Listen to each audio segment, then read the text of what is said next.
waxaa maanta booqasho rasmi ah ku yimid magaalada Muqdisho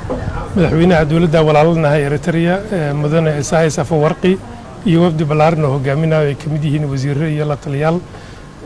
booqashadaasna waxay ka jawaabaysaa booqashadii rasmiga ahayd uu ku tagay madaxweynaha dawladda federaalka Soomaaliya mudane Maxamed Cabdullaahi Maxamed Farmaajo magaalada Asmara oo kadibna uu u gudbiyay in martiqaad rasmi ah in madaxweyne Afwerki uu ku yimaado magaalada Muqdisho booqashadaasna waxay qaadanaysaa muddo 2 maalmood soo dhaweyn aad u heer sareysa ayaa loo fidiyay madaxweynaha iyo wafdigiisa markaas kadibna waxaa loo soo galbiyay villa Soomaaliya oo ku wada galeen wada hadal labada wafdi iyo labada madaxweynaba haddana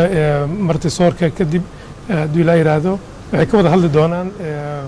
xiriirka labada wadan hadda la aasaasay sidii loo soo xoojin lahaa xiriirka soo jireenka ee labada shacbi Eritrea iyo Soomaaliya oo taariikhiga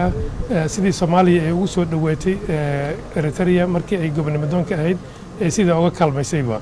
marka iyo hadda furfurnaanta cusub oo ku timid gobolka Geeska Afrika